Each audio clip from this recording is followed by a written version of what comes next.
Bienvenidos a un nuevo video, un video que ya teníamos postergando mucho, pero que por fin está listo y está listo en cierta parte porque lo componen demasiadas partes. No es tan sencillo darles en un solo video todo el concepto del material plástico o de los envases plásticos como tal, porque tiene muchas variantes, tiene muchas formas, vamos a ver muchas virtudes de este material y yo calculo que son aproximadamente 10 videos para no hacerles 4 horas de video, sino 10 videos donde podamos desmenuzarlo, desglosarlo mejor y bueno, que al final sea una herramienta que ustedes conozcan y tengan esa opción para saber si elegir como uno de sus materiales. Vamos a darle. No hay mejor manera de partir para explicar los materiales plásticos o para envases plásticos, embalajes plásticos, que determinar su materia prima o la fundamental, que es saber qué es un polímero. El polímero como tal, pues es la materia prima de este producto, se obtiene obviamente del petróleo, todos sabemos que es así, y hay diferentes polímeros, tanto un polímero natural como un polímero sintético. Y bueno, a partir de esta polimerización, que es básicamente que un monómero extraído del petróleo pues se convierta a través de enlaces en varios monómeros llamados polímeros, así lo vamos a determinar. Vamos a crear pues una masa molecular y vamos a darle como mayor estructura al plástico. Entonces, dependiendo de ello, es como nosotros podemos determinar grosor, rigidez y varios componentes de densidad, por así decirlo, para tener un plástico como tal robusto. Todo esto lo va a determinar, pues ya hay diferentes polímeros bien identificados, resinas como tal, que las vamos a ver más adelante, que se pueden ocupar en envase y pues que ya nos resumen un poquito más esta parte. Cada uno tiene características muy específicas donde puedes determinar si requieres envasar un jabón o si requieres envasar alguna loción corporal o algo así, cuál es el que mejor podría adaptarse a estas características y te puede funcionar. De ello deriva, como les digo, dureza, alta elasticidad, la viscosidad, elasticidad, las estructuras que se pueden formar, si va a ser cristalino o va a ser más opaco. Todo esto lo va a determinar el polímero o la resina que ustedes decidan utilizar. En cuanto a los plásticos, tengo que decir que es de los que tiene la mayor variedad disponible en cuanto a formas, en cuanto a poderle hacer colores, en cuanto a poder transformarlos.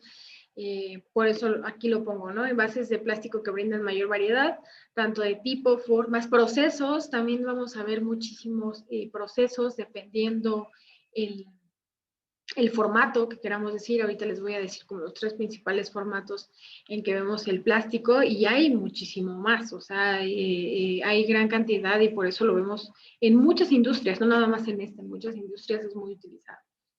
Los proyectos se elige básicamente buscando la rigidez o la flexibilidad, dependiendo para qué lo queramos. Y ahí pues les tengo un ejemplo básicamente de shampoo, por ejemplo. Si yo les hablo de un shampoo, tenemos la posibilidad de tener varios formatos para un shampoo. Pero en específico hablemos de 2. Los podemos tener rígido, un envase plástico rígido, fuerte, que me va a ayudar a tenerlo en la ducha, que no va a permitir que se contamine, que va a darle una durabilidad más prolongada. O bien lo podemos tener un sachet o un plástico flexible que le brinde una monodosis, un solo uso, por así decirlo. Lo usamos y lo tiramos. Y pues estas 2 vertientes vienen del mismo material, se hacen diferente, tienen diferentes procesos, pasan por diferentes técnicas, pero al final desprenden del plástico. El envase líquido se puede volver a cerrar para su posterior uso, mientras que el sobre que proporciona una sola monodosis, como yo les decía, pues ya no. Entonces, ¿de qué va a depender? Pues de lo que tú lo quieras utilizar, si es para una promoción, si es para tenerlo en anaquel, si porque vas a hacer un cambio, si es porque quieres ahorrar costos, si es porque quieres mayor ligereza en los envíos, inclusive si es porque te facilita más el proceso, es más rentable el de producción, utilizas un plástico. Hay diferentes formatos y como ven, aquí se los muestro. Existe el plástico rígido o completamente sólido, que son estas botellas duras, ¿no? Tienen esa dureza, esa rigidez. Semirrígido, que, bueno, a lo mejor tiene esta propiedad porque necesitamos que se vaya oprimiendo, se vaya dosificando poco a poco, como los tubos depresibles, que también existen en plástico, y que aquí tenemos un ejemplo. O bien el flexible totalmente, ¿no? Me estoy moviendo en la cámara para que ustedes puedan apreciarlo mejor. El flexible también proviene del plástico. Como les digo, es una monodosis, o sea, lo usas una vez y lo tiras, o eso es lo ideal. Se supone que trae la cantidad exacta para que se use y se tire, pero bueno, este es en un producto cosmético o de belleza, pero si ustedes lo ven en las papas, en pan, en cosas más alimentos, ¿no? En bebidas, es extraño verlo, sobre todo porque no tiene como la rigidez, la estabilidad para pararse por sí solo, aunque sí hay diferentes tipos, y si pudiéramos darle esa rigidez, pues a lo mejor es un poco más, como su nombre lo dice, ¿no? Manipulable, flexible. ¿Cuáles son las ventajas de usar como materia prima el plástico?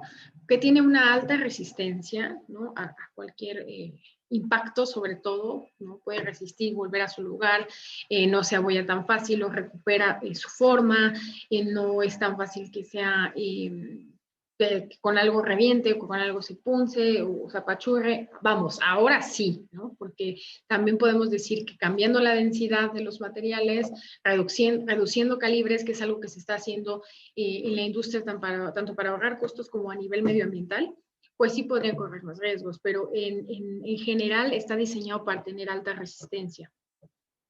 Hay gran variedad de polímeros y de resinas según el requerimiento, que también lo vamos a ver. Su cristalinidad, igual que el vidrio, por eso se suele comparar mucho con el vidrio, aunque es un poco más económico, y los diferentes colores que puede tener. Hay algo que se llama en la industria master batch, que es la tinta, por así decirlo, que se le impregna directamente al plástico para hacerlo, si ustedes lo ven en imagen, la base un poco más azul o tenderlo a un color en específico. No sé si han visto la botella de Vanish, por ejemplo, que es un producto rosa, totalmente fuchsia, por así decirlo. Bueno, pues este color es inyectado a través de un proceso al plástico como tal y no lo deja normal, al natural, no lo deja blanco, ¿no? Lo tiñe muy bien al de la marca. Y eso es también muy interesante. Tanto hay un catálogo como te puede decir qué tendencias de color puedes ocupar en determinado material, o bien tú proponer un color de acuerdo a tu marca y que se hagan las mezclas adecuadas para que la personalidad esté adoptada en el envase. También eso creo que es una gran ventaja.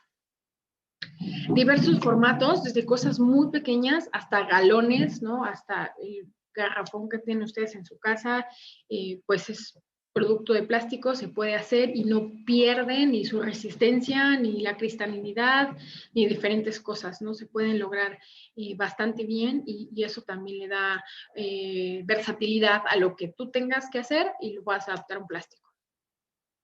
Es higiénico, es hermético, permite una larga vida en la piel, también está comprobado que da muchísimo más vida en la piel, lo que sí puede dar la vida que compite con los otros materiales y que es muy adecuado. Es ligero, y es ligero para que el consumidor lo transporte, para que el consumidor lo use donde quiera, y también es ligero a nivel empresa. ¿Por qué? Porque vas a tener ahorros de costos en los embalajes, a la hora de transportarlos. Tiene muchas ventajas en cuanto a ligereza se refiere, en cuanto al término, ¿no? No nada más se vea a que el producto a lo mejor tú lo percibes más ligero, sino que también a nivel costos se va a ver esa reducción. Bajo costo en comparación con otros materiales, los polímeros sí pueden decirse que están por debajo de los precios, por eso es que en algún momento muchas empresas se vieron en la necesidad de optar por plásticos y desplazar un poco al vidrio, un poco al metal, porque eran más pesados, eran más difíciles de manipular y además tenían la ventaja de precio. Es reutilizable y reciclable en un alto porcentaje, aunque se crea que no y aunque ahorita hay una fuerte satanización hacia este material, es altamente reutilizable, altamente reciclable. Habría que ver qué polímero, qué resina y también decirles que no siempre se va a poder utilizar a lo mejor otra vez en un envase o a lo mejor sobre todo por tener contacto alimenticio o con el ser humano. A lo mejor se tiene que transformar en muebles, en ropa, en muchas otras cosas que se puede reciclar, ya no con el mismo propósito. Entonces también habría que evaluar esa parte. Hay alternativas biodegradables, ahí hay un error ortográfico, alternativas biodegradables que ya se están desarrollando, que a partir de esta satanización misma que les menciono y del medio ambiente y demás, se ha explorado, se ha jugado un poco con los polímeros para hacerlos biodegradables, más amigables con el medio ambiente y que de alguna forma esta función también sacarle provecho. No todos los productos pueden ser biodegradables, no todos los productos usan esta forma. Por eso es muy interesante analizar cada proceso y cada cosa para que tú tomes la mejor decisión sobre cuál es el que te conviene utilizar. Es muy importante entender la composición química de tu producto, la protección que necesita tener para determinar qué material tienes que utilizar y al final, como les digo, muchas veces la decisión por costo ha sido llevar o explotar más este material. ¿Cuáles son las desventajas? No resiste altas temperaturas, este empaque como tal, pues obviamente el calor ante cualquier plástico pues es una debilidad, por así decirlo. No puede ser que lo ponga mucho en riesgo y de hecho hay envases o empaques que ya se llaman retortables porque aguantan la temperatura, pueden dentro de su composición, pero les digo, es otra especialidad que proviene del plástico, pero al final es una especialidad más extrema o más técnica para poder esta propiedad, pero en general la temperatura es una debilidad. La contaminación que genera y también en este concepto es muy vago y vienen muchísimas cosas a la mente, ¿no? A colación, tanto porque consumimos demasiados productos plásticos, demasiados productos están envasados así, no sabemos más bien como consumidores la disposición final que debe tener un producto, que también más adelante espero hablar de ello, y al final genera mucho volumen. Al final, como lo vemos en la imagen, son demasiadas botellas, es demasiado plástico, también el rígido, el que ya a lo mejor porque tiene algún químico no se puede volver a reprocesar o a reciclar como se esperaría y genera contaminación. Contaminación que ha llegado a afectar al mar, no solo al subsuelo, y que pues podemos ver, ¿no? Que en todos lados va a haber una botella, por ejemplo, ¿no? En el mar o estos aritos, las agarraderas con las que están las latas generalmente, que por cierto tengo una foto de la última vez que visité la playa y que llegan solas con el mar. Ese plástico no lo puso ahí la industria, lo puso un consumidor. O sea, hay que delimitar las responsabilidades y al final alguien lo llevó ahí. Y esas son las desventajas en cuanto a no tener una buena conciencia en cuanto a la contaminación y que a lo mejor este material se reaprovechará mucho más. Reciclado relativo. Como les digo, sí se puede reciclar, no todos los polímeros pueden regresar a utilizarse en envases, tendrían que aplicarse para otra industria o la mayoría. Y los que sí, por ejemplo, el PET, que ya lo estamos viendo reintegrarse en botellas, que ya hay botellas 35% PET y demás porcentaje en resina natural o en polímeros naturales, sí se puede. ¿Qué sucede? Hay pocas recicladoras que se dedican a ello, que lo hacen. Entonces, la demanda de las marcas es mucho más. Y por supuesto, con fuerza, como marcas como Pepsi, Coca-Cola y demás que tienen gran mercado, pues a veces acaparan este reciclaje posible y las otras marcas ya no tienen la oportunidad. Por eso, más que pensar en un reciclaje de todos los materiales, hay que pensar también qué porcentaje sí se está reciclando y cuál no, y cuál podría utilizarse para otras cosas desde el consumidor. La mala fama, que como comenzamos este video hablando de la parte de satanizar un material o de poder colocarlo en una zona desfavorable, por así decirlo, pues no, ha traído, la verdad, muchos beneficios el plástico a la industria y a muchas industrias y a la vida, yo creo, del ser humano, que lo único que no ha pasado es que no hemos encontrado el equilibrio para producir y consumir al mismo tiempo y reciclar, hacer un círculo virtuoso de este material y no dejar que la mala fama lo contamine, ¿no? Recientemente se prohibieron los cubiertos, los popotes, las charolas, los vasos y muchas cuestiones de este material y no por eso quiere decir que se dejan de generar. O sea, si ustedes se dan cuenta, hay bolsas reciclables, ahora hay charolas reciclables o hay ahora inclusive popotes biodegradables, y solo que quiere dejar ver que pues va a existir, ese desecho va a existir, a lo mejor en otro material, a lo mejor si eran 10 años, ahora se biodegrada en 5, pero sigue existiendo. No tenemos la cultura ni del acopio, ni de nosotros portar nuestros envases, quizá, para que no haya más contaminación. Entonces, eso es una mala fama. Al final, creo que el material no es el responsable totalmente, ¿no? Sino vemos varios en este proceso.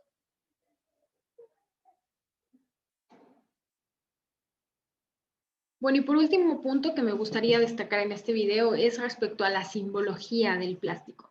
Los plásticos no están obligados, es opcional a identificarse y en su mayoría los plásticos rígidos son los que optan por tener esta señalización. Seguramente ustedes han visto este triángulo y no sepan a qué se refiere, o si ya estás en la industria, si sabes a qué se refiere, y de alguna forma solo aquí hablaremos para identificarlos. El número 1 corresponde al polietileno de terestalato, o el más utilizado para las botellas de plástico, el más cristalino, por así decirlo, y el más común, o determinado PET. El número 2 lo tenemos en el polietileno de alta densidad, que son aquellas botellas de detergente que son más rígidas, que tienen otro tipo de características y están identificados con el número 2. En la tercera posición tenemos al PVC, que aunque ustedes dirán, oye, se ocupan envases, sí, hay algunas cosas como tapas o ciertos aditamentos que se tiene, aunque el PVC pues está más destacado en otras industrias y se identifica con el número 3. De hecho, es algo de los más difíciles de reprocesar. Con el número 4 tenemos identificado al polietileno de baja densidad.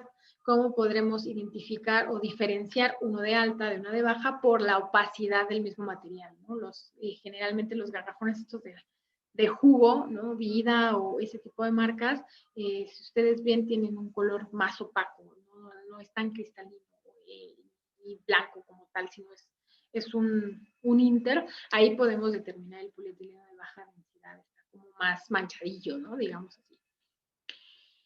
El poliestireno, por otra parte, identificado con el número 6, es el que más, yo les decía, vemos en vasos desechables, charolas desechables, y esta situación también lo podemos encontrar como ya mezclado, más en resina o en otro tipo de cosas, pero generalmente también en la industria de empaque no aplica mucho, sin embargo, pues hay que identificarlo y está con el número 6. Y el número 5, por no saltármelo, pero estaba más al final, es el polipropileno. También es muy utilizado, sobre todo por la capacidad que tiene para contener alimentos, llámese yogur, lácteos y cosas así que podrían en determinado momento degradar un poco el plástico o de alguna forma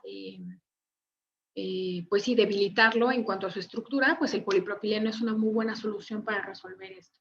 Y también tiene ahí sus consecuencias en cuanto a reciclabilidad, y esto porque no es un material que pueda reintegrarse otra vez como envase de consumo humano, que a lo mejor lo tenemos que utilizar para otra situación. Pero bueno, comprendiendo la simbología y teniendo todos los antecedentes del plástico, en el siguiente video nos vamos a ver para ver específicamente el plástico rígido y poderles dar cada uno de los ejemplos que mencionamos, cómo están representados en la industria con productos de este tipo. Bueno, como les venía diciendo, este es el primer video de al menos 10 videos subsecuentes que le siguen para que podamos entender toda la robustez que tiene como tal el material plástico, que no es sencillo para esta industria que le ha sido tan vital este material, pues eliminarlo así de la nada. y que, bueno, se están buscando alternativas y tecnologías que cada vez puedan acoplarse más al medio ambiente, al consumidor y que puedan competir, por supuesto, con los otros actores de envase. Espero que les haya gustado. Si no se han suscrito, no olviden hacerlo y también recomendarlo a alguien que le pueda servir esta información. Esta información no es solo para gente que está en la industria y que sabe lo básico, sino también para un consumidor que esté consciente, que sepa de lo que se trata. Y bueno, sean todos bienvenidos a estar en este canal. Nos vemos muy pronto. Cuídense mucho. Bye.